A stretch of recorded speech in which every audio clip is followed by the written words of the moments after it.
On this episode of Sega Talk, we're diving headfirst into the Dreamcast iconic It's Thinking marketing campaign. We'll explore the development, massive multimedia push, and those unforgettable, often cryptic ads. Did it revolutionize console marketing, or just leave us scratching our heads? All this and more on Sega Talk.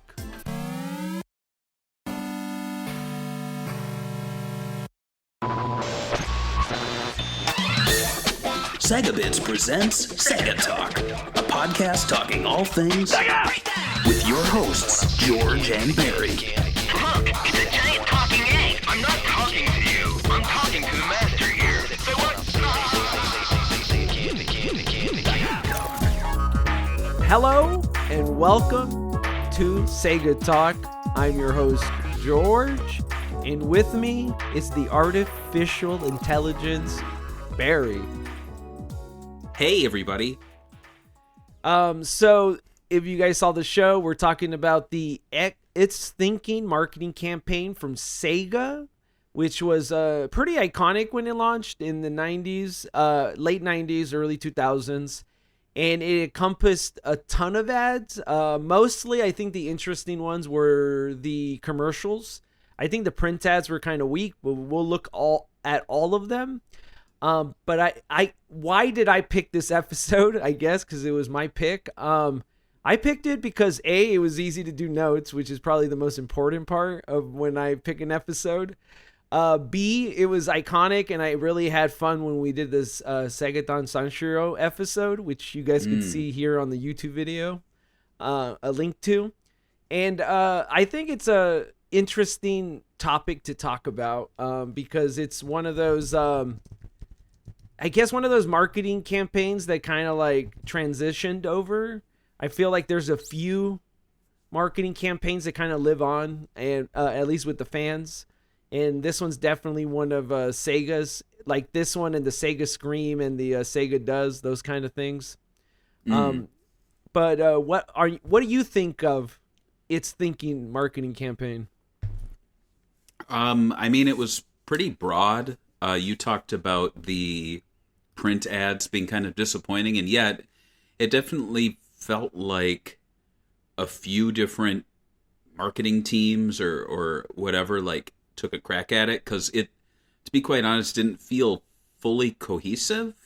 Like it felt like the commercials had one kind of take, the print stuff had a kind of weird kind of take, almost like Sega Saturn era marketing, and then yeah, but I mean, I think the most memorable and iconic moments are the ones inside the Dreamcast. It's basically what Wreck-It Ralph, the movie, is. You know?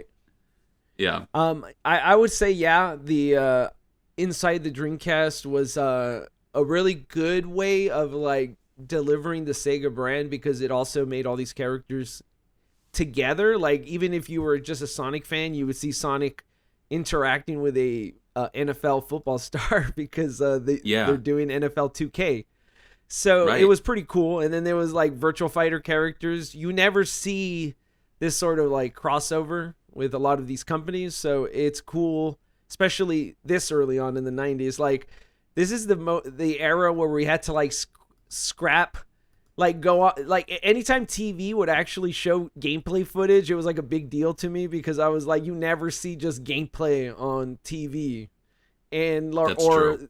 So this type of like seeing the models or whatever was actually, I thought, a big deal, because usually they're like clips from the game, but this one's like totally different animations, totally different style, really, because it like Sonic as a DJ is one of the interesting ones we will talk about more. But yeah, very interesting marketing campaign. Where do you put this marketing campaign, like, next to the other Sega iconic marketing campaigns?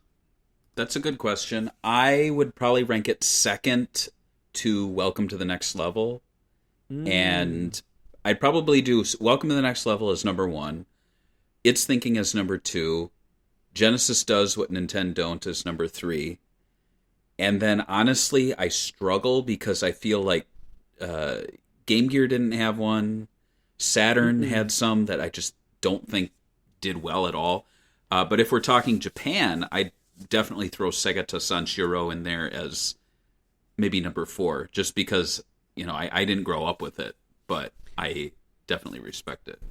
And I think as the internet grew, we kind of have known about Segaton Sanshiro for such a long time. It's crazy. I would probably say it's about top 3 for sure.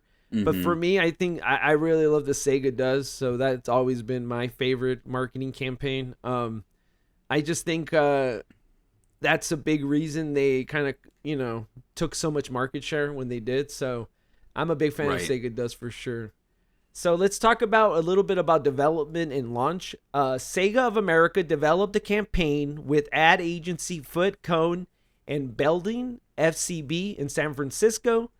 Creative director Brian Bancino and partner Stephen Fong conceived the idea and wrote the It's Thinking spots. The launch film, Apocalypse, which was 60 seconds, and a follow-up spot were directed by John Moore, who directed Behind Enemy Lines and A Good Day to Die Hard. That's his best films he's known for. Did you like A Good Day to Die Hard? I think it's like the 4th one, right? Is that because Die Hard classic, Die Hard 2 kind of forgettable, Die Hard 3? I like that one with Samuel L. awesome. Jackson. Die Hard with a Vengeance. Live Free or Die Hard is the 4th one, and I've seen that. I have not seen A Good Day to Die Hard. It's probably really bad then. I feel like I should see it just because after seeing what Bruce Willis is like now, like he forgot who he doesn't have any memory now and he can't talk. Oh yeah, that is sad. So, I will say I think this is the film where he has like a Russian son-in-law and he's like knows about computers or something and he's like the old man. So, but I don't know. I guess you should when you see it, you'll be like, okay, that movie was good or bad or just okay. Most likely just okay. It's kind of hard to live to like it's kind of hard to be like, hey, make a Terminator movie, and you're like, fuck, that sucks because like Terminator 2 is perfect. You can't really make a sequel to it. They can't make a Terminator movie anymore without it just being a reboot because they're like, they can't make a sequel to Terminator 2. They keep like redoing it. It's ridiculous. Yeah. Anyway, that's what I'm saying. That's how I feel like when you're so iconic, it's really like just stop because you already did the best you can do. Right. And it was animated by Pacific Data Images, which actually became DreamWorks, I think. And they're the guys that did Shrek and a few other movies you guys might have heard of. Wow. So they're not a company anymore. They got, their DreamWorks animation now. Right. Well, Sega, they started on Dreamcast and now they're DreamWorks. GameWorks was spun off from DreamWorks, and Sega owned that. That's crazy.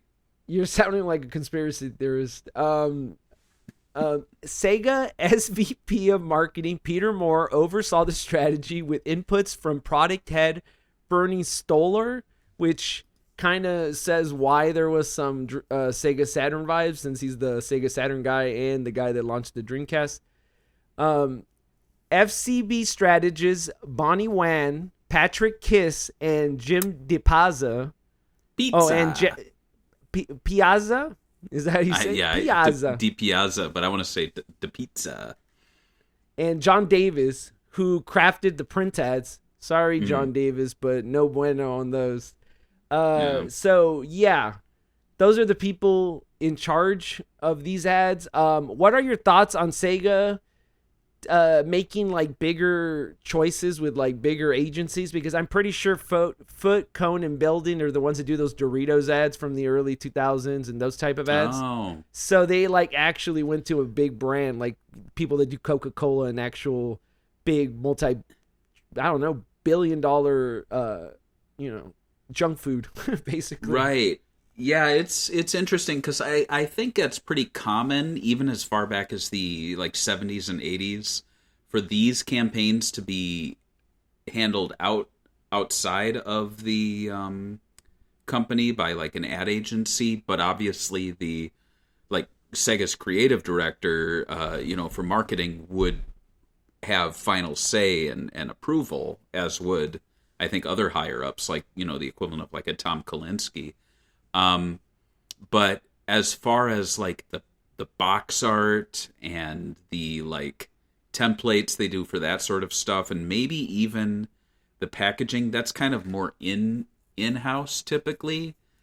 And when you see the crossover, it's when you might see an ad campaign like It's Thinking, and then you see visual elements of that used for the packaging. I don't think Sega went that far, but they definitely did have, and I don't have it on me right now, but I did have an It's Thinking brochure that would be given out at like Best Buy or something, maybe in the lead up to the release.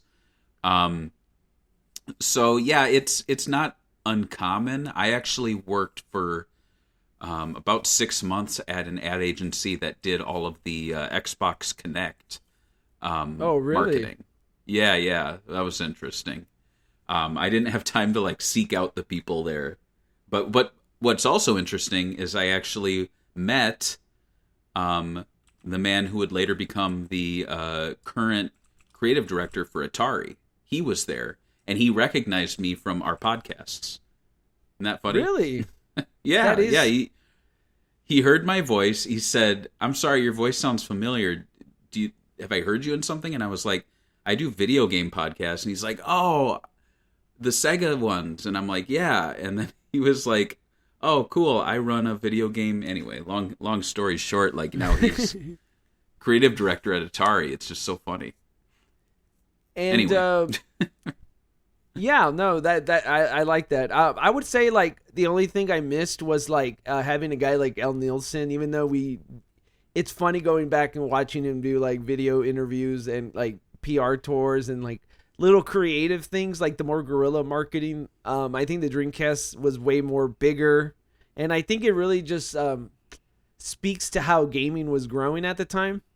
It wasn't more of like a schoolhouse bully. Like these guys were going to malls and having kids like play the games. Now it was like an assault tour for people that go to like Limp Bizkit concerts. The Hell yeah. And that's actually another thing that's weird. Have you noticed that Limp Bizkit's kind of making a comeback in the way of media? Like I'm just randomly watching something and then it's like Limp Bizkit song starts playing and I'm like, what the hell did that come from? I have noticed that. It's interesting. Yeah, I was like, okay. Like, I think Devil May Cry, the anime, the intro song is a Limp Bizkit song. It's like, what? What does it have to do with Devil May Cry? Sega supported It's Thinking with a broad multimedia push. Wait, sorry, I skipped the part. Concept work began as early as 1996 when Sega briefed its agencies on a yet unnamed next-generation console. After winning the Sega account, Bassino's team initially considered an internet/bring on the world theme, but shifted to artificial intelligence angle. Wow, they were really like early on the AI boom. When modem speeds proved limited, the It's Thinking tagline emerged from the pivot. As Bassino recalls, Dreamcast games learn and fight back. In other words, it's thinking. When you first saw the tagline, It's Thinking, what was your reaction? Did you think the same thing that he was thinking? Like, this is like more advanced? Yeah, it's interesting because the text or the dialogue in the commercials, and I'm sure we'll watch a few of them, they did kind of imply that the Dreamcast like learned. And I know AI wasn't really, it was a thing, but it wasn't what we knew it as now. Back in the day, it was more like, oh, this is a computer and it saves information internally. So when I come back to the game, like the game's going to like learn. And I was very confused by that because I was like, so how does the Sonic game change based on my inputs? Like, is there really some sort of like, I don't even want to call it like a computer system inside, but obviously that was all marketing speak and bullshit. And so my only takeaway from it was that maybe this is just such advanced hardware inside of it that it has the ability to create like non-playable characters that are much more intelligent. So I thought like maybe like the NFL game, like the rival teams are harder to beat than like on the Genesis or Saturn sports games. Like that was kind of my mindset. But now looking at the whole Bring on the World aspect, they did something like that for Phantasy Star Online, which I absolutely loved. I forgot what the it was exactly, but it was like now you can scream like a little girl in like 10 different languages or something. That's how they said it. But it was like they really sold this like you are going to interact and talk to people from other parts of the world. And they didn't so much have it be like a bring it on, fight the world. But I really liked that aspect to some of the marketing, but that obviously is not, maybe that's not part of the It's Thinking campaign. But honestly, really what drew me in were all the like characters inside the machine, because it used game assets. Even though it wasn't game graphics, it was the in-game models animated and interacting. And it showcased just how many games and characters and cool-looking characters. Like for me, I was like, I would never touch Ready to Rumble, but watching the commercials, I'm like, oh, these boxing characters look funny. Like, I want to try that game. Anyway. Yep. I think that was like the best part of the marketing campaign for this. But as for the It's Thinking tagline, when I first heard it, I kind of thought more of like, this console's so advanced that when you play it, it'll feel like it's learning from you and thinking. Because you know when you play some games and you're like, how do they know what moves to do next or whatever? Somebody has programmed that. I just assumed that like they had so much memory on there that they would be able to like program different strategies. So now your games are harder than ever. That's what I thought as a kid, like when it first came out. Obviously, they also played the all the characters live inside of the Dreamcast, which is I like too. For sure, it's probably one of the best marketing things. Like I think Sony has done it recently when they do big events, but like somehow like their characters kind of clash. Like they have like Astrobot, and then they have Nathan Drake, a random dude with a gun that kills indigenous people in islands. And then you have Kratos, who like killed his like, you know what I mean? They're not like wholesome characters, right? But and going back to Sony too, shortly after with the PS2, they would push the emotion engine. Remember that? Yeah. And they claimed that their graphics processor could emulate real emotions, when really all it was doing was like, oh, we can make the faces change.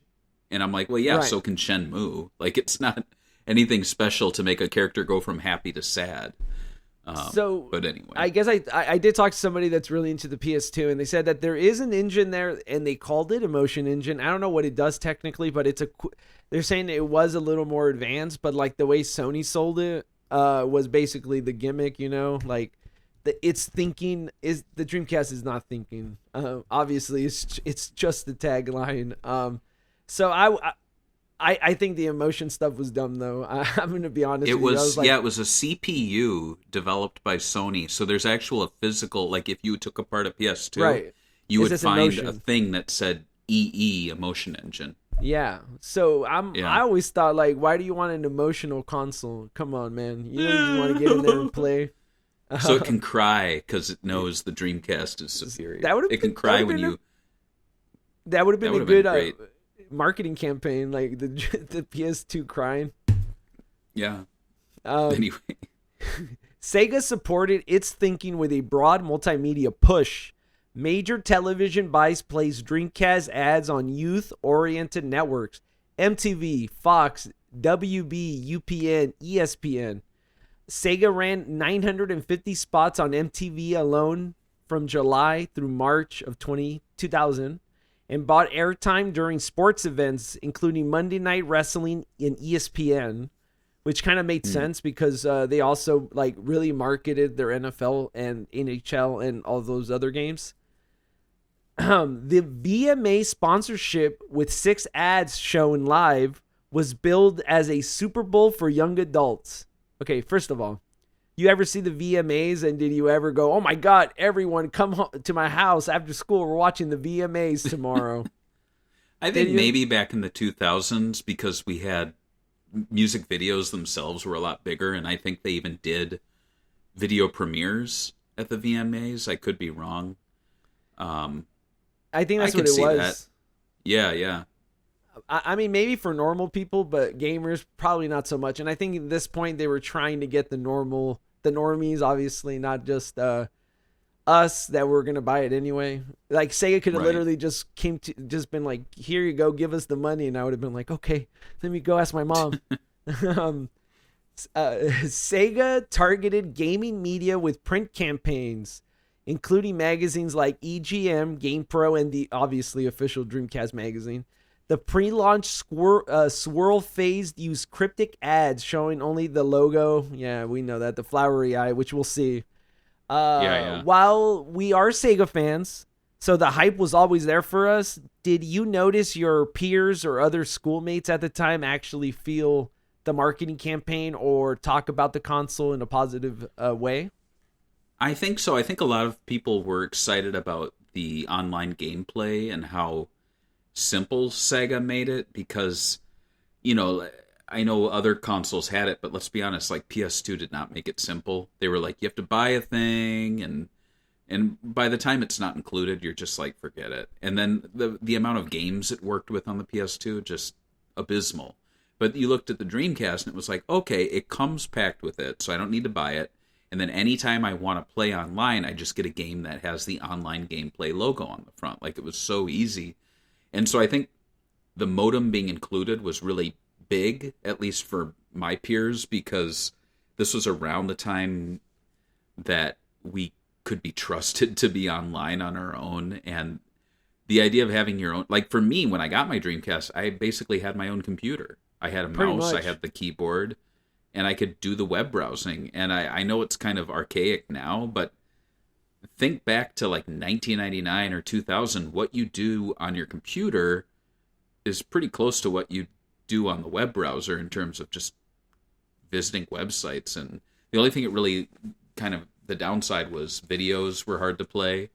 You had to go, actually, I remember you'd have to visit sites that were like Dreamcast approved. Mm-hmm. Like they were like, this site has been enhanced just to work on your Dreamcast. You're like, awesome, I can watch movie trailers, And I think they did on the official Dreamcast magazine or some other magazines, they would actually have lists sometimes of some websites that were They did, yeah.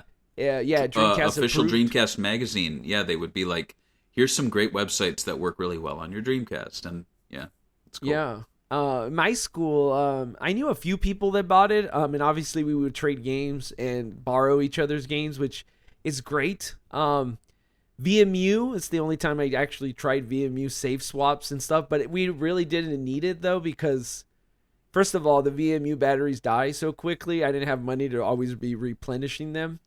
And Right. we could just download them from the internet.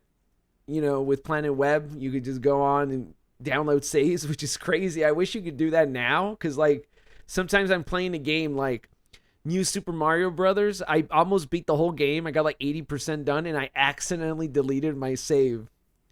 I don't want to play it again. And you know what killed that, and it's really lame, is the gamer score thing. Like companies got so strict with like achievements that they're like, there's no way that you will be allowed to download someone else's game save because it's going to mess with your gamer score. And it's like, who cares? Like, I miss the days when you could. Dreamcast was really the last console where you could find completed save files Right. online. And I think it was the only one, really, because I never hear people talking about, oh, I downloaded some Saturn saves. Yeah, No one does that. I think maybe they could do it now, but then you have to probably jump through a bunch of hoops and like use a USB cord on your Saru or something. I'm like, Yeah. the Dreamcast was the only one that like when it launched, you could do it. You know what I mean? Like when it was in its height. 100%. Yeah. Outside of that, I think, like you said, a lot of people liked it because it was a cheap computer for their room. And their parents probably didn't know it was a computer. It was like $200. Computers back then were like, I don't know, like 1,000 minimum, I would assume. I don't know. Like I know for a George, while. let's get real for a second. All right, we're adults now. Can you admit? And I'll answer too.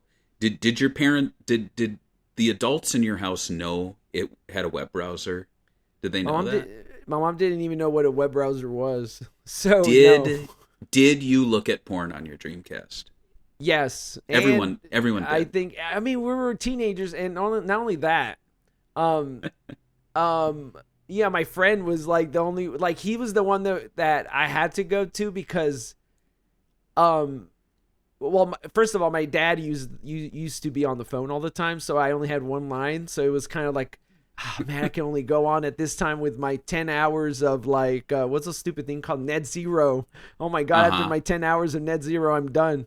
My friend was the only one that his dad actually paid, so we would be on IRC chats, and then he's like, we could look at porn, and he's like, literally like boobies, They made there were porn sites that would say like Dreamcast would list friendly. Dreamcast. Yeah, Wow. if you web search, because I forgot what the web search was at the time, Alta Vista maybe, because Google wasn't big at the time.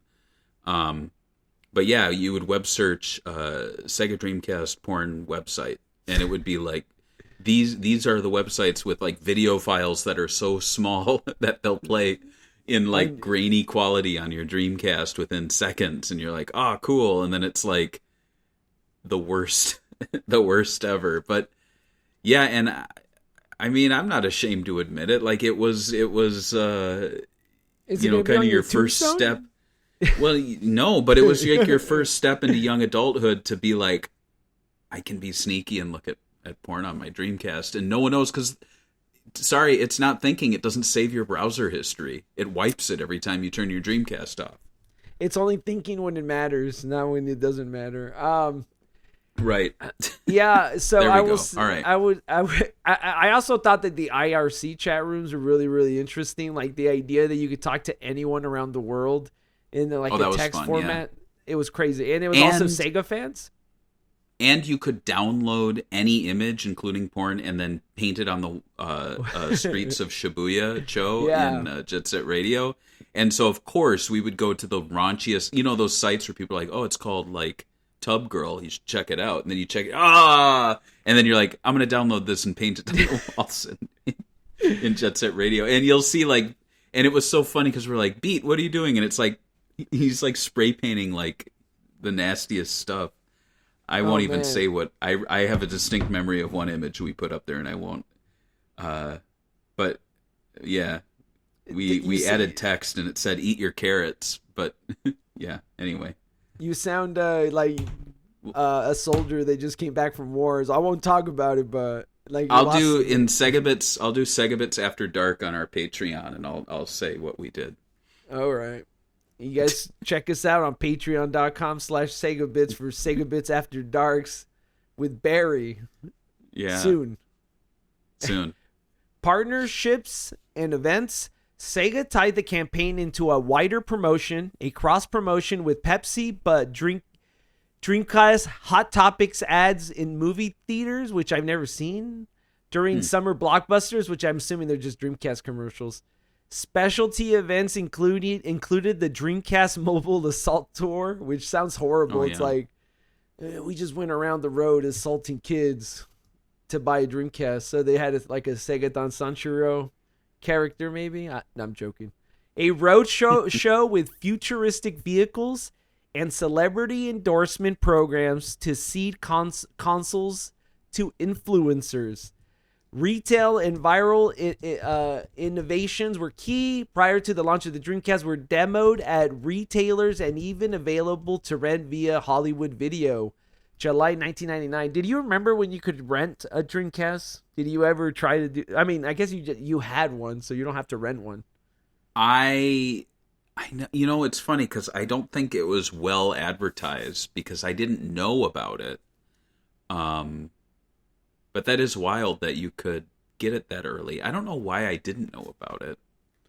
I think it would have been like pretty cool to like, I mean, get it early and then be able to play it and then be like, all right, I like it. Yeah. I thought that console, now that the prices of consoles are going up now, like literally $450 is the new Switch 2. So that's now the bottom, right? Because Nintendo's usually the cheapest, right? Right. Wouldn't it make sense to have a company that does this where you could rent it? Well, it's interesting because with the Xbox, they actually make it possible to play Xbox Series games on your Xbox One through the streaming. Right. And Yeah. could you just imagine if Nintendo had the ability to allow players to live stream a playable demo from Switch 2 on their Switch 1? Nintendo Wild, would but never they do can't. that. They'll No, they'd never do it. Nintendo is like so traditional. They're like, why when you could pay $90 for a new game? That's true. Here is what's Sony also does that, by the way. You could like stream other consoles to your the Nice. Vita could stream your PS5 technically, I guess, onto the little screen. But Nintendo will never do that. Here's the front page of Sega.com, what it looked like 25 years ago. And as you can see, there's no actual you can't actually see images, but basically they were. So can you picture this? You standing on stage, sweating under Limp Bizkit's concert lights, a Sega Dreamcast controller in your hands. Take the rumble with the Rockstar Challenge. What do you think? Is this getting you hype? No? I like the bit here where they're like, Fred Durst, tattooed frontman, stands across from you, smirking. A calm comes over the mosh pit. Concert fans wonder whose ass will be wiped across the stage. Could it What? be yours? Wiping your ass? So basically, I remember the Dreamcast article about this, but basically they let you play on stage with Fred Durst, basically a Dreamcast game, and That's ridiculous. And then you got like a signed console by them, and it was all that. And it was their the Family Values Tour 1999, or probably wasn't 99. This is the CD you get. Sorry. So yeah, I don't know. Did you ever try to attend one of these Assault Tour events that Sega highly promoted, or even knew about it back then? Again, I didn't know about it. Where would you learn about these things? I guess in the local paper, or I don't know. The underground music scene, brother. Where were you I at? guess I feel like so much stuff that we read about that happened during my lifetime, no one ever told me about this. So I feel like most kids did not know that there were you could rent a Dreamcast, or that the Mobile Assault Tour had come to town, or that Fred Durst was gonna play a game of Dreamcast with He's you. gonna fuck you up too. Apparently, he's like, Yeah. And so digital and online was also a thing for Sega. Sega used its website and internet channels for the campaign, as we were looking at here with the site. All commercials were made downloadable from Sega's official site in very low quality, and Sega partnered with popular gaming sites IGN for online previews and promotions, which is normal. The console's built-in modem and Sega Net service were discussed as fringe talking points, though actual online gaming was limited at launch. Do you remember the IGN Dreamcast page being accessible via the Dreamcast? Because I used to look at it for news. I do, yeah. I remember I think every major video game website would make a Dreamcast compatible version. I remember that. But I would check theirs. I would check obviously Planet Web, because that was official news. And then what's the other one? GameSpot had one. Yeah. Yep. And then there were the more underground fan sites. I remember there was one called Sega Dojo, I think. Maybe. I'm thinking maybe It was a fan site. Yeah. Was it a GeoCity site? I don't know. I'll have to dig it up. Maybe it's been archived. But yeah. SegaDojo.com maybe, but I feel like so Sega Dojo last minute I don't want to derail it, but yeah, I'm just looking here. Last minute continue has mentions of it back in 2000, so it does exist. I'll look it up sometime. That might be a fun Sega talk where we talk about old fan sites that are long gone. That might be fun. And I was gonna ask you, what's your like opinion on like well, this website, right? It's available for the Dreamcast. Were there any Yeah. other websites that weren't game related that were Dreamcast accessible at least, or that you found them to be? Because I didn't really think of too many outside of like the email stuff. I think most websites did work with the Dreamcast at the time because websites were Were at like their old. core a lot more low tech. Like Yeah. I think really Dreamcast compatible websites were ones that didn't rely heavily on Flash because the Dreamcast didn't have Flash. And I don't think that hurt it at all, but I think that made people realize that, hey, maybe we should make our websites a little more accessible. Because nowadays, you would not dream of making like a Flash website because it would be obviously Flash is dead, but like, can you imagine how many people you're turning off from visiting your site because they don't have the capability or they're on a device that can't see it? Like, there are websites that actually dumb down websites so you can view them on your Dreamcast. I forgot what it's called, but I visited one not too long ago on my Dreamcast, and it removes all the stuff that makes it hard for the website to load, and so you just get like the photos and you get the text, and it's great actually. So Like a reading mode, kind of. They have that on. Yeah, mobile it sometimes. forces read mode basically. Yeah. And did you, as growing up when you first got the Dreamcast, did you really think that the online was? Did you notice that the online was limited at the time, or were you like not? I definitely did because obviously like videos wouldn't play, photos took a while to load, you couldn't save things locally, and so it was more like in the moment experience. It was a lot more reading, and it was a lot more like Dreamcast focused browsing because you're looking for DLC, things like that. Yeah, I would agree. I think the online also like games taking a while to come out was very noticeable. Like once you already had it all set up, you're like, oh, I guess we'll look at some boobs and go on IRC chat and troll some people, and then you're like, where's the what game can we play? And then that's when they started getting a little, oh, there hasn't been one yet, or I think NFL was the first one I ever tried, maybe. So yeah, Right. I don't know. And that was in 2001, I'm I think. I'm gonna speak up now. Sega Dojo is actually a subsidiary of IGN. So they were. It was kind of like the equivalent of like how Time Extension is actually an extension of like a larger corporation, but they look like a fan site. So yeah, It's like I'm Sega actually Bits. looking at. Yeah, we're owned by Sega actually, but I'm looking at it here. So it's interesting because I think I actually won a contest that they hosted when Sonic Adventure 2 came out. So that's kind of why I was like, Anyway, By these means, Sega Dreamcast were ubiquitous in the late 1999. In late 1999, Sega even ran TV product placements and celebrity seeding programs to ensure key influencers owned a Dreamcast. This led to amazing memes like The Rock, Redman, Cribs, MTV Cribs, and other artists being pictured with Dreamcast consoles. What is your thoughts on Sega going after influencers, which I guess in the early 2000s were just called celebrities, back in the early 2000s? I didn't have a problem with it. I thought it was kind of cool. It elevated Sega.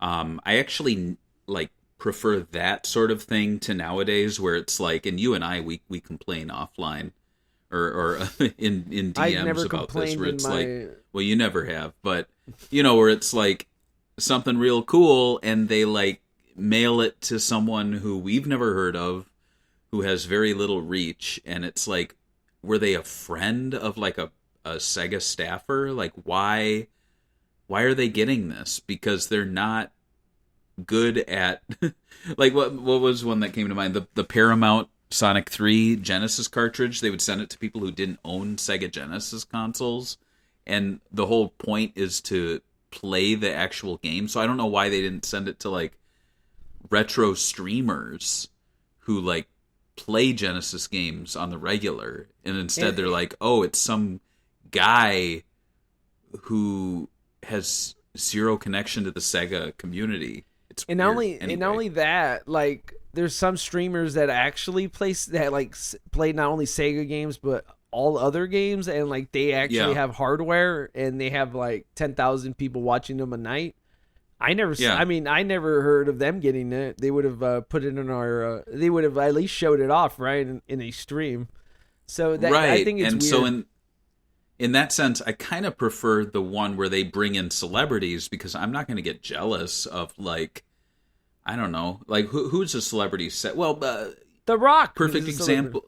Well, maybe not him, but Keanu Reeves. I'm not going to get mad when they have Keanu Reeves playing Shadow the Hedgehog, because I'm like, well, he's voicing him. This is perfect. Or even like music artists, and then they have the music artists like do a remix, or something. Like, you don't want the black angry or the black gaming nerd, or what's his name, play Shadow, and then maybe Dreamcast guy play Sonic, and I play Amy.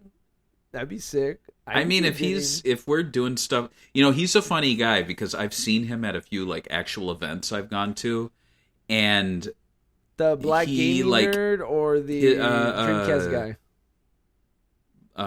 Why? I don't think his name is Black Naming. What is his name? I thought that's what it was. I think it's Black. It's Black Nerd, right? Black Nerd. Okay, there you go. I'm thinking of like, I was almost calling him the angry video game nerd. He's a funny guy, because like he rose to fame so I guess he became so prominent that he would get picked for those sorts of situations where he would be like talking about something but also promoting it.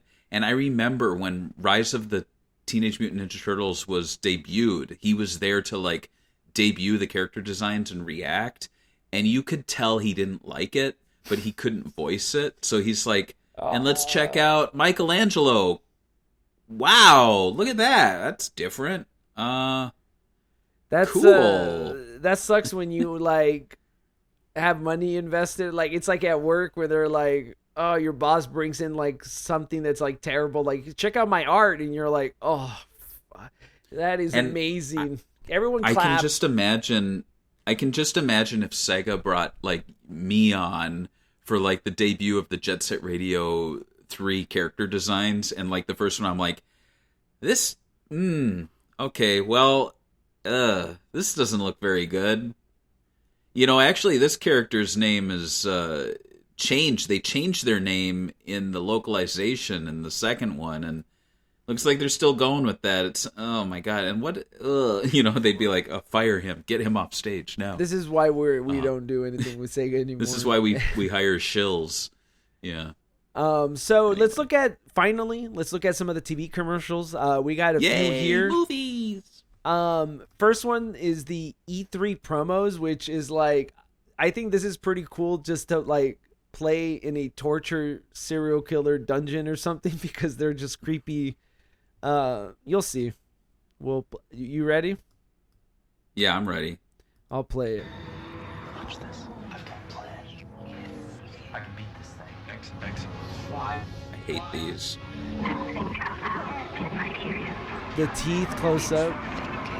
These come straight out of the Sega Saturn era.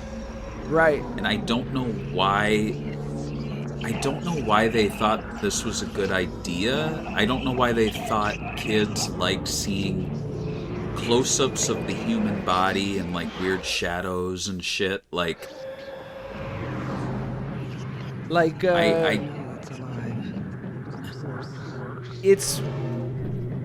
I understand. I mean, it was an E3 event, so maybe I could see it where like you go into this room and there's all these TVs and these weird videos are just like, as a, like, just to tease the announcement that's going to be happening. Like if they haven't showed the console and you're going to the event, I can see it for that. Not after you've shown the console. It's like, okay, now we can watch some actual gameplay, please.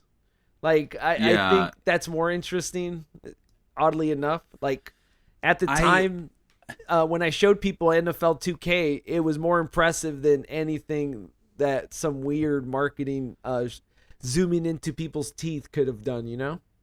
Right. I honestly, I think Nintendo's doing it right with the Switch 2, because when they first debuted it, they showed a glimpse at the console and a little idea of what might be new with it. And then when they did the reveal, it was straight up like almost like a car salesman, but like in a very matter of fact, like, here's all the things it can do. And honestly, that speaks to me, and I wish the Dreamcast did that in their like early ads, where they're like, the Dreamcast is an all-in-one device.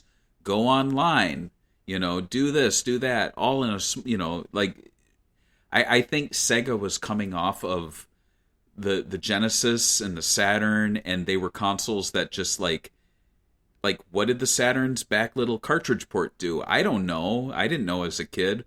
And the Genesis was like, oh, you got to add all these add-ons and shit to make it like play new games.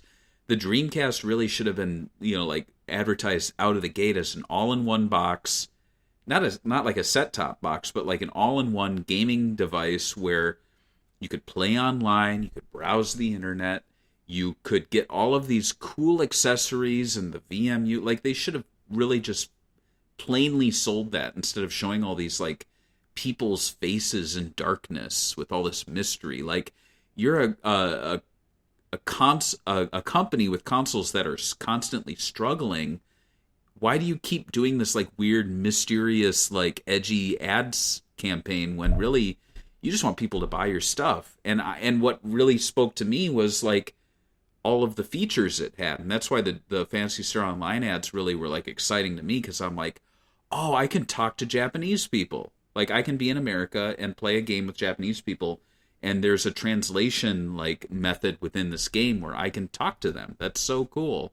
Anyway, I would agree with you. I think this might work for like if like I said, like they haven't showed the console off, and you're walking in a hallway to a meeting or a press event that they're finally going to show you the first glimpse, and you're like, whoa, what is this? This is getting creepy. Oh, okay, the atmosphere. I get that, but like, you can't be showing this to people that already saw the Dreamcast. It's stupid.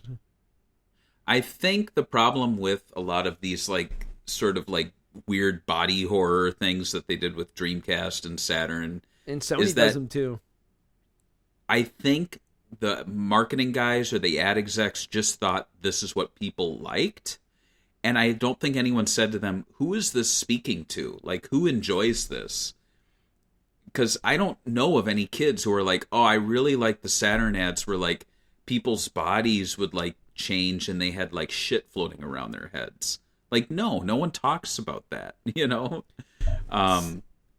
It's just weird. It's a weird aesthetic that I don't know who it was for. It was really bad.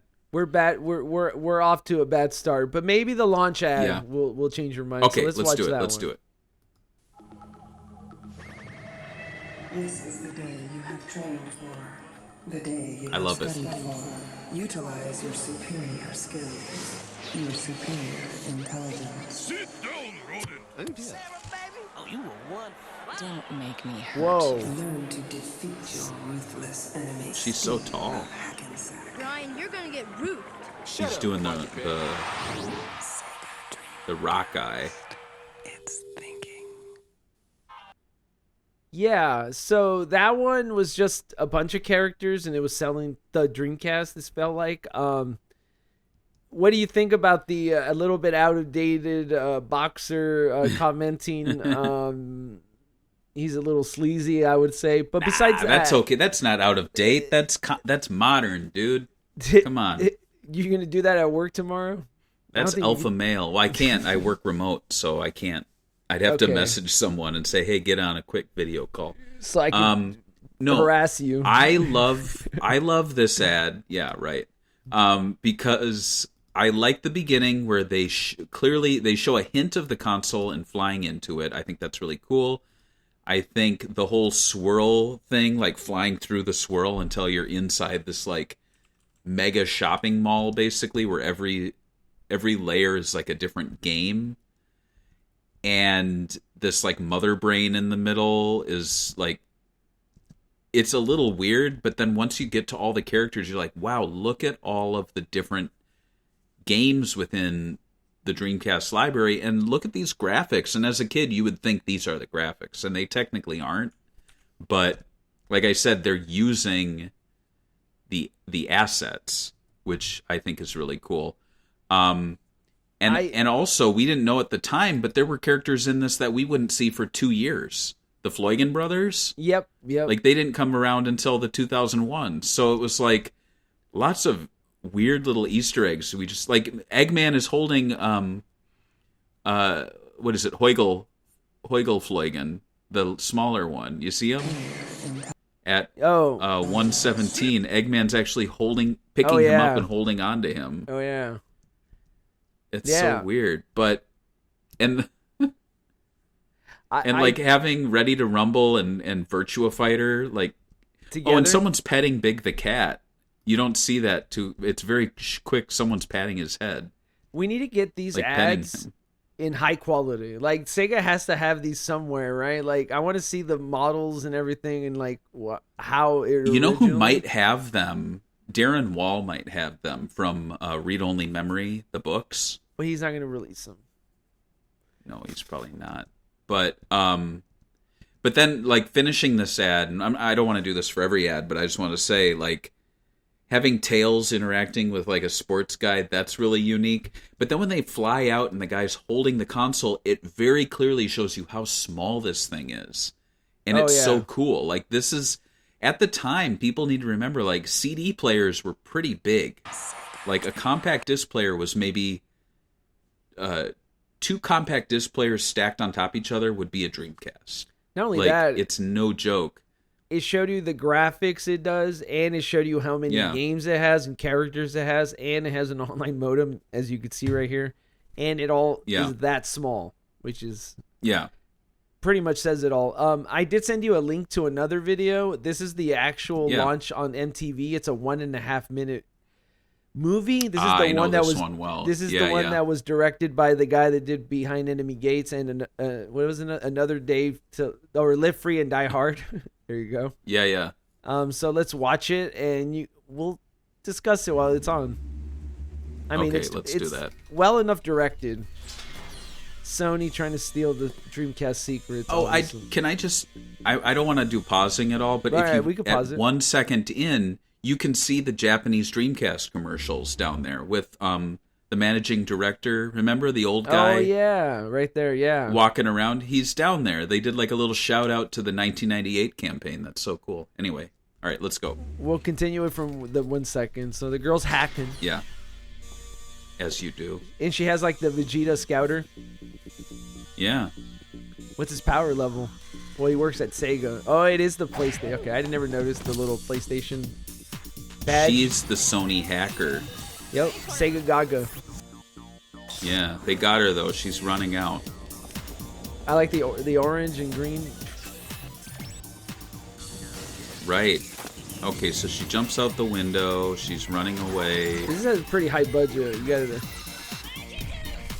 It's still coming, and there's like a. Is that like a Sega drone going after her or something? I didn't know Sega had its own like small army. Oh, it's an airplane, like a Sega airplane. It's the Yakuza they movie. would not do this post 9/11. No. It's like a dragon. It is like the Yakuza movie. All right, so she found a motorcycle. She's on the run. Oh no! But the Dreamcast can change the traffic lights, and they kill her, basically. Oh, she's still alive. And she stole the Dreamcast. What? And it was Sonic's inside. And it does the whole, teasing the marketing, teasing the next marketing campaign, which is the inside of the consoles we just saw. Now, what do you think about this? I was going to say the picture of the Dreamcast with a big phone. Like they are. Yeah, I was about to mention that. Yeah. Like, why is that in there? What is that? Yeah, I guess the internet, right? Right. Like, I wonder if people just assume like I don't know, like, was this subliminal? Like, oh, people when they see this, they'll think it's a modem or web TV because that was popular back then. Having a web TV. Maybe. But So- yeah, Sonic's inside, and then he falls. We got her. And then when he lands, the people standing around. It's funny because Dr. Eggman's scale is completely off. Eggman is like half the height of Oh every my other God, human. you're right. Look how small he is. And yeah, and Amy is really small too. And there's the Floygan brothers. I think that bird is from Floygan Brothers. There's sports characters. I think that's Power Stone, like the super form of the the Arabian. The zombies from girl. House of the Dead 2 look like cardboard cutouts a little bit. They kind of do, yeah. It's I think the lighting. And the Floygan brothers are there, and it's what is that? Randy Moss hitting on Sarah Bryant. Yeah, That's great. It's canon. And Randy Moss hits on Sarah Bryant. That's amazing. That's a great ad though. I like that. I don't like the eyeballs and like teeth and weird stuff like that. So it did have a lot of not gameplay. Maybe they could have shown more gameplay on the TVs or something, like when they're doing her in the Sega. They could like be showing a little bit of like sports games while she's running or something, just to get more. I think people underestimate at the time how good the graphics were for the Dreamcast. So maybe I'm just. Yeah. So we go watch the next one. This one's called the Sonic Adventure ad, which is pretty iconic in the Sonic community. So I'll press play. You ready? All right. Yeah. The music.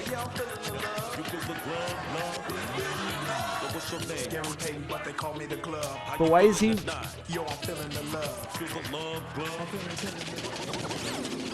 Is Sonic a DJ? He is. There's like a couple pieces of art, official art, where Sonic's DJing. So yes. My bad. And he does math. Sonic Adventure. Yeah, I stay off the light speed. I take light speed actually, but it's only for medicinal reasons. So about the ad, it has like this obviously made up song. It's not a Sonic song. It's like these. I don't even know who the basketball player is, but he's rapping with this sumo from Virtual Fighter, which I forget his name, like Asagari or something, or Asakari or something. I forget his name. And but, Tails just tweaks out. It's so funny, and Robotnik just stands there watching him. Yeah, and I'm like, I don't know. Like, I like the interactions, but I think it's interesting that it's a Sonic game, right? But there's like, they're focusing so much on these other characters rapping. It would have been more interesting if like Tails and Knuckles were the ones rapping and everyone was partying with the Sonic crew. I have to appreciate that though, because I think what I really loved about these ads was it made everything feel connected. So it's like, you know, like I was a big Sonic fan at the time, but I'm seeing these other characters interact with Sonic, so I'm like, okay, so maybe the sports games aren't so lame. Maybe they're kind of cool. I should check them out. Who's this guy? Oh, he's from Virtua Fighter. I remember that. I should try that. Oh, cool. The Crazy Taxi people. Like, it just kind of validates everything. And I feel like with the Dreamcast, that's when I would actually defend sporting games, even though, like, a generation earlier, I was like, man, I hate sports video games. But then when the Dreamcast came out, I'm like, you know, NFL 2K is, like, the best football game ever. It has all and line. It's got great internet. Yeah, and I'd try to sell it to my friends because I knew people would buy NFL 2K, and then I could be like, oh, you should check out Sonic Adventure. You know, like it was a good. And I remember like rappers at the time, they had Dreamcasts built into their cars so they could play NBA and NFL 2K. Like that was extreme. That was so, to me, that was so cool because I was like, all right, these guys like Dreamcast too. Your dad ever let you or buy or modify his vehicle so you could play your Dreamcast on the go, or nah? No, but I did have a friend whose dad had a small portable TV like stuck between the seats, and then like a VCR, and it was like all plugged into the cigarette outlet, and they would like watch VHS tapes in their car, but the tapes would like skip and shit because The car was bumping around. Right. I'm like, that's bad. The next ad is called Crazy Taxi. I'll press play. Of course. Let's go inside. This is a great one. Yeah, the DMV. Power Stone. Lots of Power Stone representation. I love this one because the footage is like within the scene. They don't cut away. It's like a video monitor within the DMV. Oh yeah. I love this one. Yeah, that one's really good. And I feel like they show you just enough to get you like to want to check out the game. Right. And I love that there's a lot more character for some of these characters. Like, yes, it's a little silly marketing wise, but it really it really makes it like, I don't know. I just like them all interacting, and I think the idea that the Dreamcast has its own DMV or its own like economic, like these characters are just living in your console, is pretty cool take on an ad. And so, you have to remember too, some of these characters were brand new. Like BD Joe now, we like have him in Sonic and Sega All-Stars Racing. Like he has a little bit more character now from some of his other appearances, but like he was brand new, and so to have him like interacting in these ads, it really gave him more character, you know? I agree. The next ad is called Space Channel 5, a little video game that just debuted with the Dreamcast, so we'll press play and watch that. Check it out. The Club. I love this one. Yeah, because it's very much in the Space Channel 5 world. Yeah. And it just shows how many characters Space Channel 5 has by design, because all the characters that would like dance with you and stuff. Space Channel 5, I would say it's a killer. And it made Ooh La La look unique, because they're like, wow, she got an ad where it wasn't all the other characters, but she has so many characters within her game that they could fill a whole club. Like, it's pretty cool. And she's a diva, you know. Yeah, she is a diva. This one's a weird one. The Soul Calibur ad. Oh, are we gonna watch that one now? Yeah, well, yeah, it's the next one. Yeah, I'll press play. Oh, okay. All right. Unless you wanted to talk about the Space Channel 5 one. No, that's fine. Let's do Soul Calibur. Let's burn through some. So it's at a drive-in, and they're watching Soul Calibur. And is that Alan Iverson or something? Who's that making out? I don't. Oh, Iverson, it's the girl from Ready to Rumble, which they keep using. Making out with him. Yeah, which they keep using as a spokesperson. Yeah. Weird. And I'm like, okay, so a few things that's interesting about this one is like, first of all, that's a Namco game. Sega's advertising it with their, brand. And also they use acclaimed characters of Ready to Rumble very, very also front and center. Even though they're on PlayStation 1. Sorry. And I'm noticing a trend here too, where all of the football players are hitting on the women. Yeah, I don't understand that. It's super, I don't want to say it, but yeah, super sexual. Super kind of stereotypical of what these athletes are. You know what I mean? There's like a stereotype of these athletes that they just banged every girl, and it's like, they're people, they're just normal dudes. Does when the ads begin, I don't think the Dreamcast has the compatible with Windows CE on them. They removed it. Oh, I didn't notice it. Yeah, it's not there. So next now are mostly sports ad, but I think they're, unique in their own way. To see how they market it towards different demographics. So the next one is the NFL 2K ad. All right, let's do it. There you go. Oh yes, with Rayman. Right. I love this one because they show old video games and then they show new video games. And it's very good. It's very generational too, because it has an old character, and he's like, when I was in games, they were like this on the Genesis. And it just does show like how far sports games came in that time. I agree, and I think, like I said, when I used to show people the NFL games, that's what they made them think, wow, this looks way better than the Nintendo 64 and the PlayStation 1.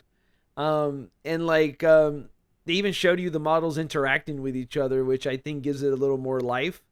Very good commercial. I think it was very effective. I think it was cool to also put it with other characters, because people that play NFL games sometimes do buy other games. So Yeah. very cool. But another thing that it was weird about it is also putting Rayman as a character, which is not another Sega. So like, this was interesting in the fact that Sega was open to letting third parties jump on the advertisement for free. Oh yeah, very third party friendly. Yeah, so I don't know if Nintendo would ever do that, but the next one is NBA 2K. Okay. So this one flies into a dojo. What is it, Iverson-san? I'm getting work done to the boys, Taka. Oh, rebound stance. A real person. Bamboo reed need deep root. Oh, and he very That's what he needed. he did. Very Virtua Fighter friendly though. It's kind of crazy. Yeah, they were really pushing Virtual Fighter in a way. Like, even though it wasn't really technically the best fighting game on the Dreamcast, I feel like people talked more about Dead or Alive 2, or Soul Calibur, or Marvel vs. Capcom 2. No Capcom games, which is weird because they also had Code Veronica. That was a exclusive. That would have been cool. So that was Iverson. I was right. Yeah. This is Allen Iverson. Yeah, he's apparently not allowed, or he and Michael Jordan don't like each other or something. I don't know, but is he on the cover of NBA 2K? Yep. Yeah, he's the cover artist. I was gonna say, and then Randy Moss was on all the NFL 2Ks, right? Yep, the Vikings. Yeah. I was gonna say, what's interesting is he's not hitting on any women. So, I mean, there's something on this ad for him.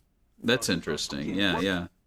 I do like the graphics they do here, and they show like usually back in the olden days when they did commercials, it was a CGI trailer of what they wanted the game to look like. Like Final Fantasy VII was the CGI cutscenes. This is pretty close to the character models, and then they show you the gameplay to show you like, no, this isn't BS, you know? This is what the Dreamcast looks like.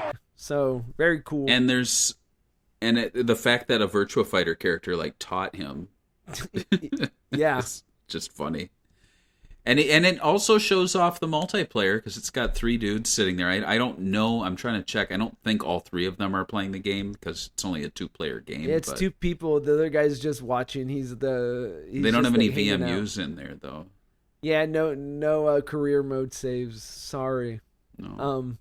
The next ad is in a different link. The other one was one video, but this one is the NHL 2K You Like Hockey trailer. It starts at 6 seconds in.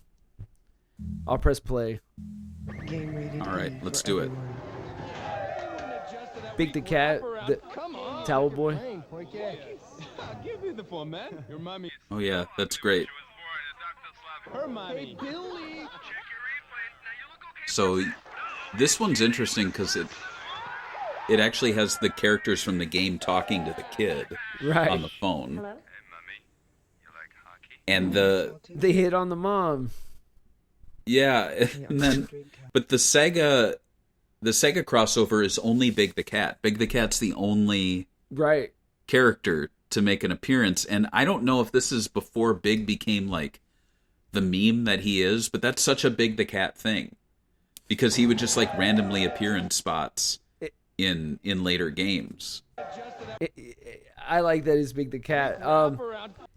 It's funny that they're talking to some kid, but there was no online play, so it's almost like an ad for like they're like, oh, well, we can't make him talk to him on the Dreamcast because there is no online play in this game, so let's have the phone. Maybe they should have just dropped the whole talking to the player in a way, because they should have waited until they actually had an online game to do that. But Yeah, I don't know what else they could have done. Maybe like a fake sports talk thing with another Sega character. But this is an okay ad, I would say. And I think the NHL 2K games weren't even that popular. At least I never heard people talk about them that much. Yeah, they weren't top of the pile. The next ad actually has a tie-in with us. Remember who worked on this game? Kiyoshi Okuma. Right. One of our guests and friends of the show. Yeah, from he's developing Strike Blazinger, I believe the name is. Harbinger? No, I'm Did they joking. change it? No, I don't. No, they didn't. I was just trying to get you confused. All right, let's do it. I'll press play. Yeah, Kiyoshi did models of the stadiums, so we're seeing his work here. What the hell is this? Like Tyrese, he'll sing on anything. This is such a weird ad, though. There's Dave. What's he thinking? Like I'm not gonna mix it up out Pedro's there? kids. I've got more bitches than a used car dealer. I've got more control than So it's like a- I am El Duro. I'm a styler. World Series Baseball 2 Oh, on SEGA.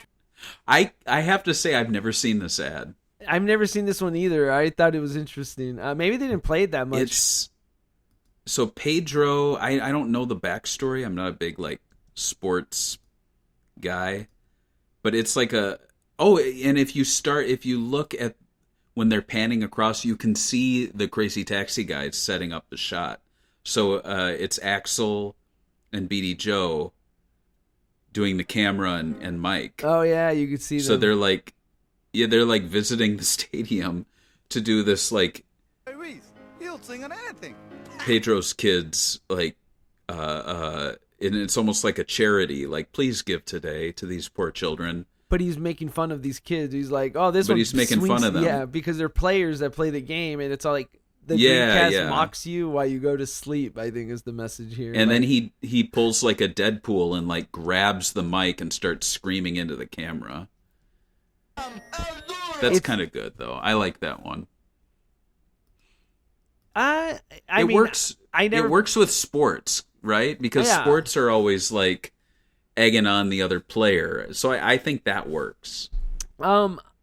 I never liked baseball games. I think when I was a kid, I did. There's a few baseball games I did get into, but they were more like you had power ups and more arcadey.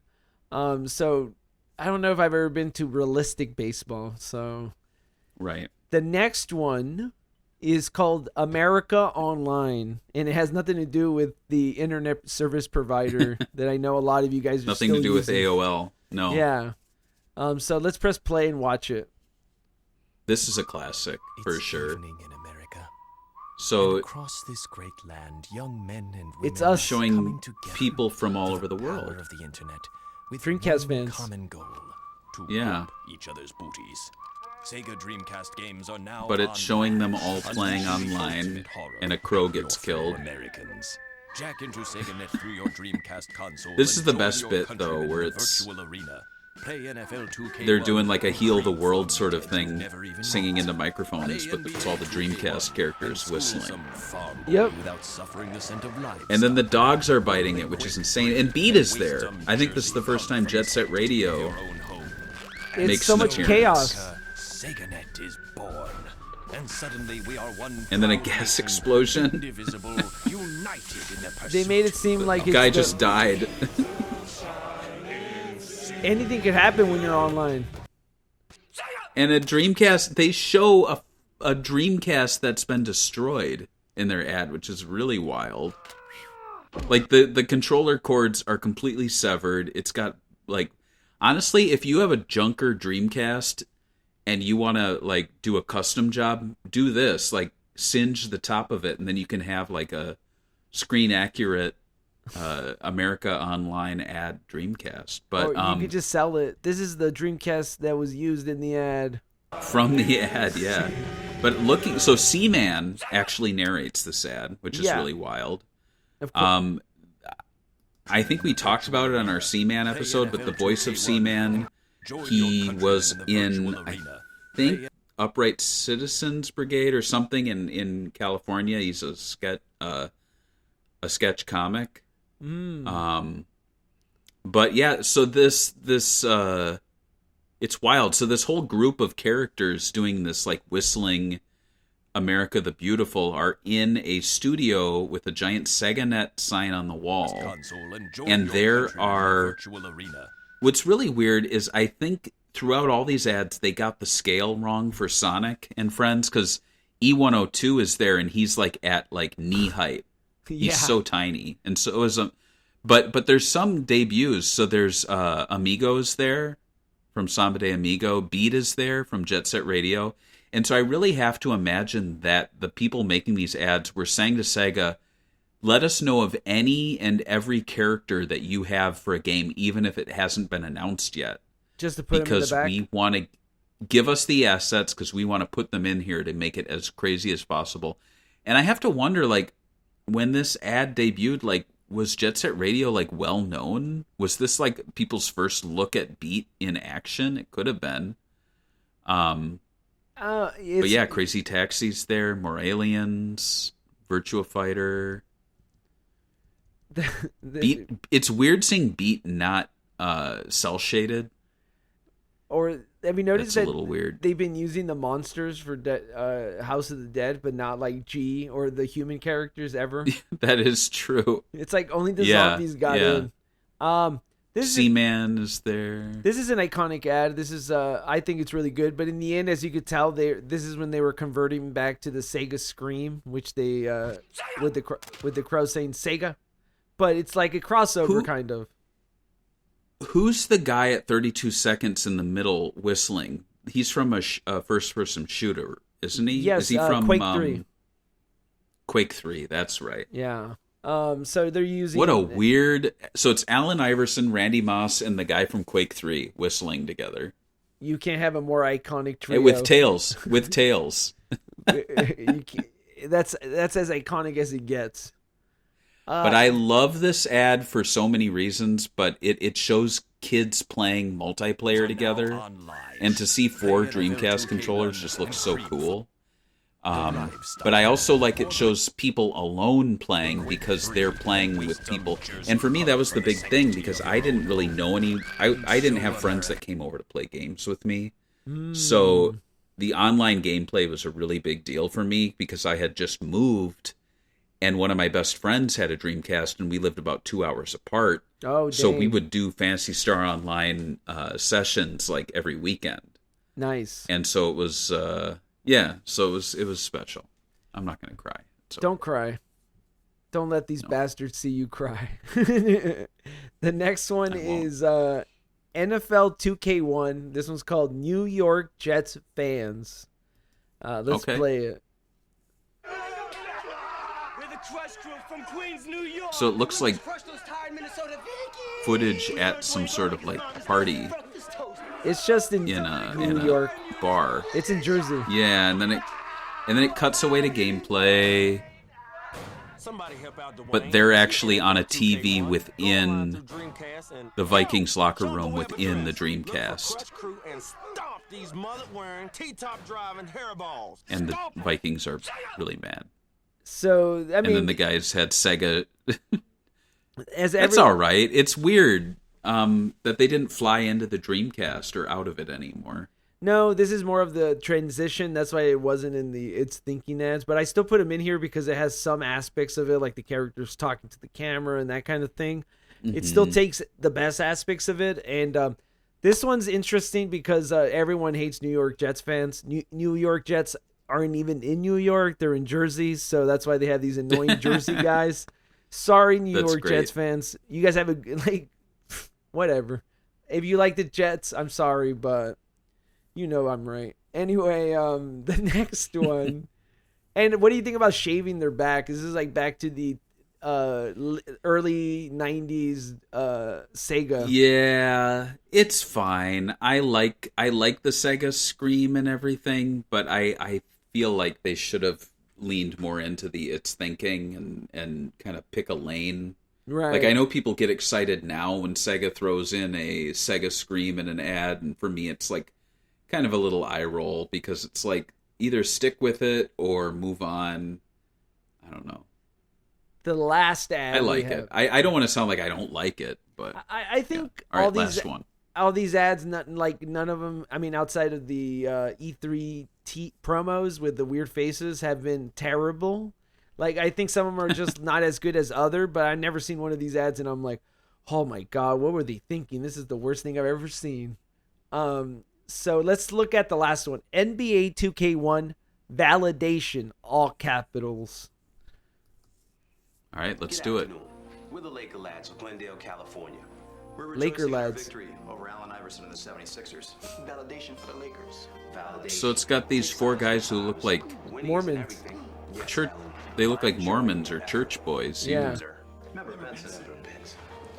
Are you kidding me? I can't lose to guys like this. Somebody get NBA 2K1, go to SEGA.net through the Dreamcast, and knock these Sunshine Boys out the box. You're in violation. Dang!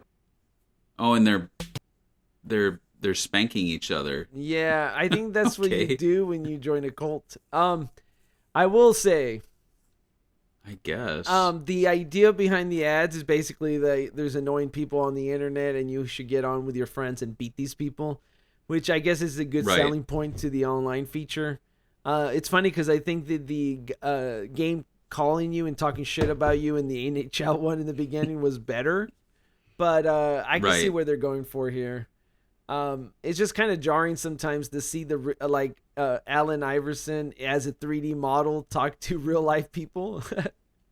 I Yeah, think that it's is a weird. little weird. Yeah. So then the next ads, these will probably go by quick because there's not that many. It's basically the print ads, and like I said, these aren't that Okay. great. The first 4 are the weird cryptic ads. It's like an Yeah. eye, and it's like mismatched with a bunch of screens. It's basically that video we saw for the E3 promos, but there's 3 ads based on each one.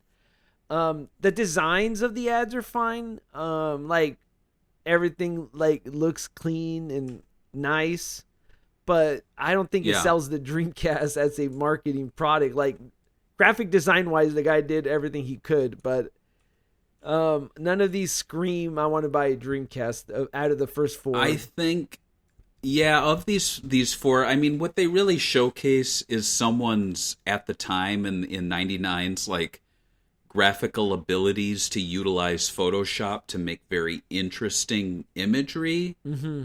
And, like, I'm looking at it and I can see that this was definitely made by someone with, like, skill. For sure. Because they could do all these cool effects and like it does take a lot of, like, I don't know, like at the time using Photoshop 1999, like this was very difficult to do. I'm presuming they used Photoshop and then they like used elements of like Illustrator and InDesign to build it out, but Yeah, of like course. for a Dreamcast ad it doesn't sell it to me. Kind of a waste of It's money. interesting too that they're numbered. Have you noticed that? They actually number the ads. So in the lower throughout the ad and in the lower left, you can see 0.02. Oh, I see. I put them out of order. Nice.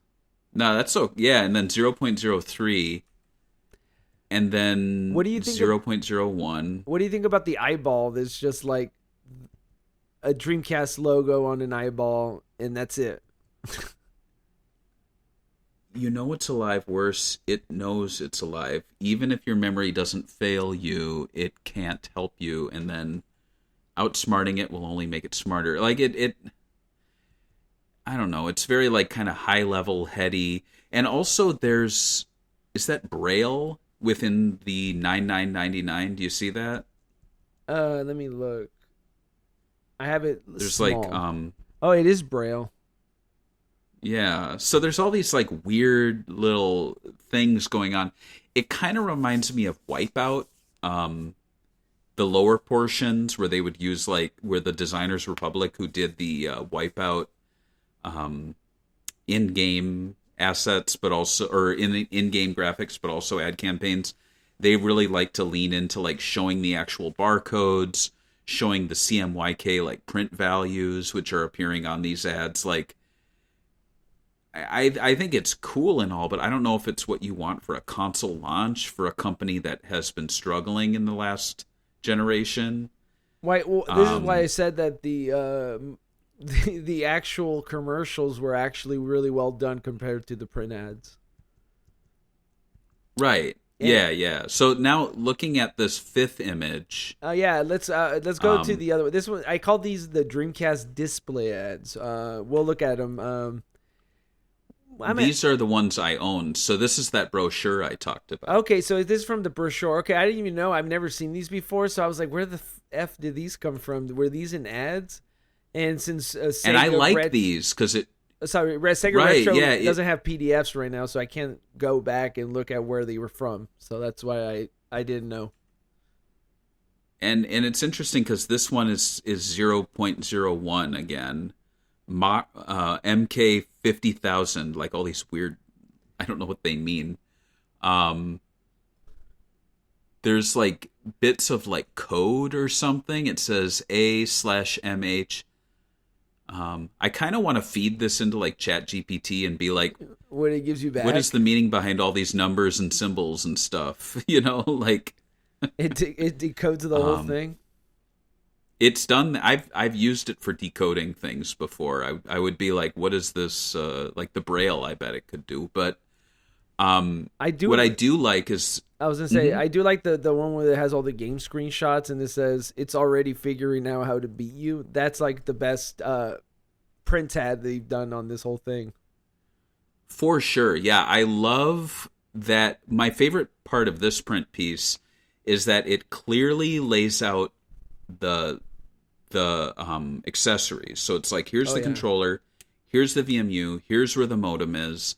It shows the VMU going into the controller. Like, this is what really sold me on the Dreamcast. Not this specific brochure. I think I got this after the fact, but like it lays it out: controller, visual memory unit, modem, and then when you open it up, it has a very clear list of all of the not only launch titles but like games coming out for the console, telling you who the publisher is. Like all these games are coming out fall 1999. Like it's just great. And like you said, like it shows the screenshots and it's so varied. And we know from the launch that the Dreamcast had a very diverse launch lineup.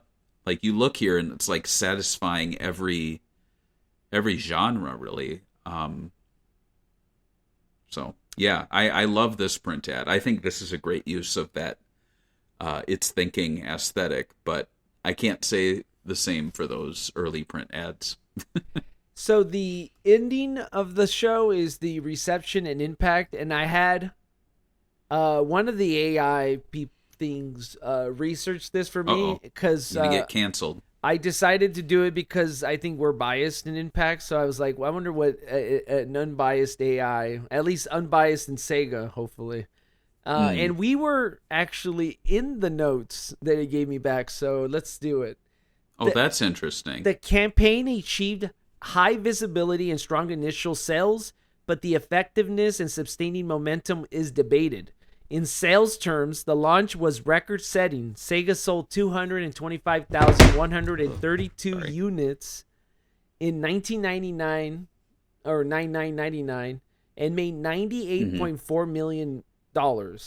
Then that was the biggest 24-hour retail haul in entertainment history and passed 500,000 units in 2 weeks.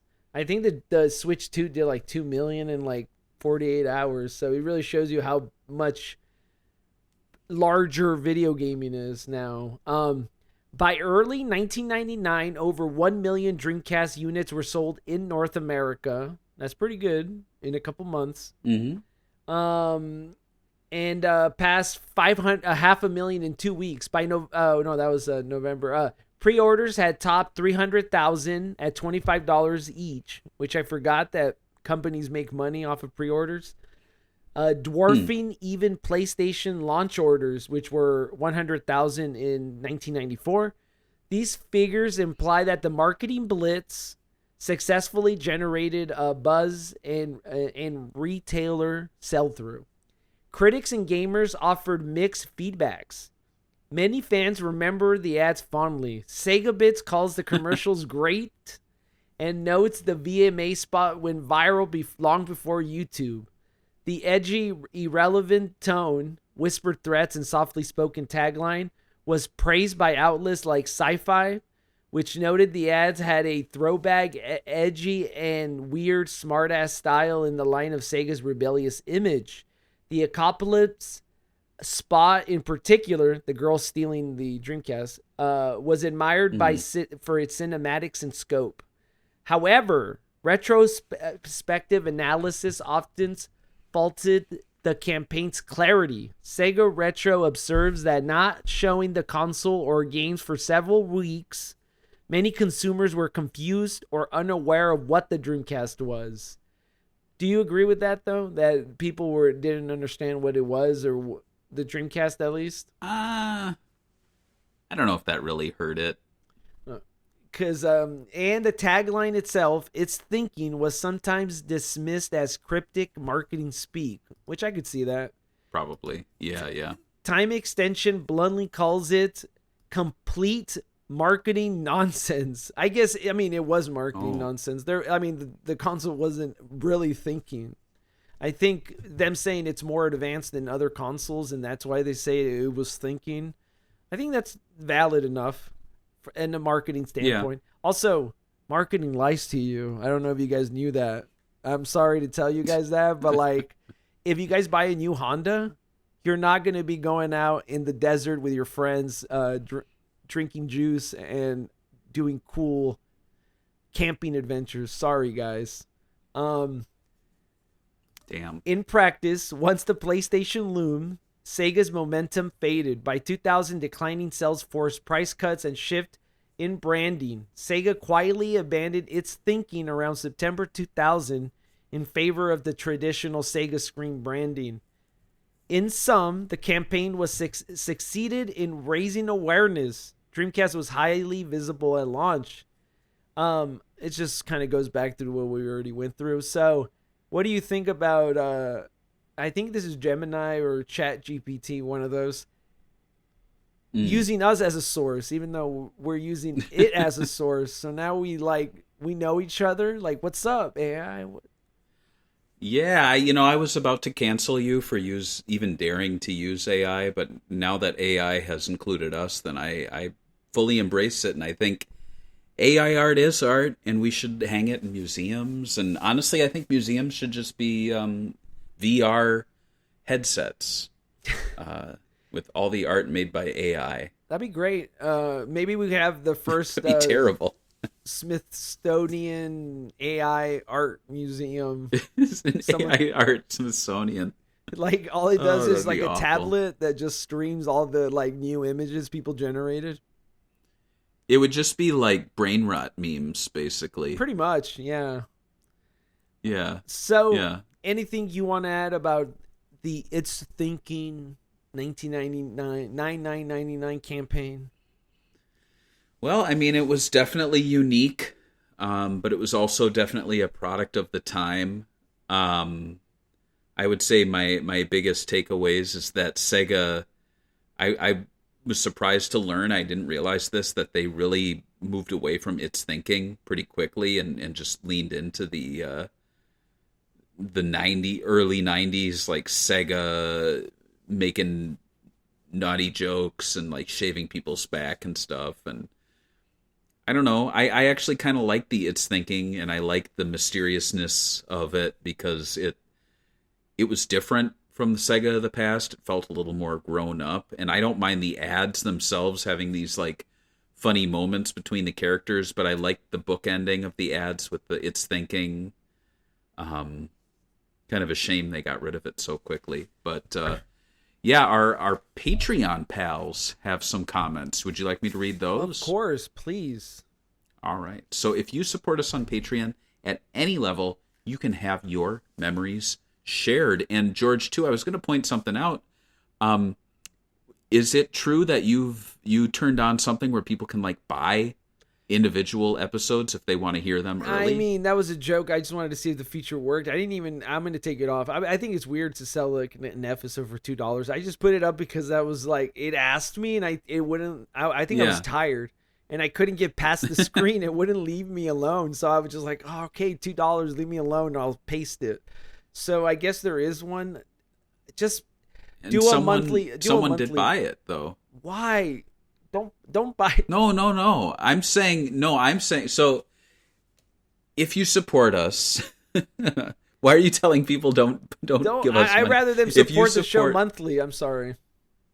I get it. Yeah, you can support the show monthly, but if there's an episode out there that you're just like, oh man, I just want to hear that one 2 weeks early, then yeah, I think putting them up there for like a couple bucks isn't a bad deal. But in any case, Toy Story was the one, but this one now, It's Thinking, is the next one. But we have memories here from Nicholas Schaefer, saying, it's funny because as a kid, I never saw a video game commercial. My first was in my teens with the Shinobi's Back campaign. All the marketing I experienced was at fast food, Walmart, and Toys R Us. For the Dreamcast, I went from experiencing Mario 64 at JCPenney's to hours later walking into Toys R Us and seeing Sonic Adventure on display. That was it. I wanted a Dreamcast and took 2 more years for me to earn the money to buy one, but I did. And then Daniel Andres says, well, unfortunately, I missed out back in good old 1999, considering that I would have only been 4 years old, going on 5 at the time, and my family wasn't really aware of the Dreamcast's existence either. My real memories behind these ads lies between discovering them on the internet, via Adam Koralick's Dreamcast videos, and through you guys, through the Dreamcast magazine episode you guys did, which was a great episode. But yeah, sadly, I didn't grow up with the Dreamcast at a young age. Pity. What a shame. And yeah, Daniel makes a good point. Like, a lot of the people listening might not have experienced this stuff as we did, so it is fun looking back both on the official Dreamcast magazine and the It's Thinking campaign, because we were there. Barely. We experienced our brain was some of it. Like, well, was yours? Mine was still forming in '99. Yeah, I was. Mine's still forming right like now. 13. Yeah, well, yeah, deforming. It's melting. Yeah.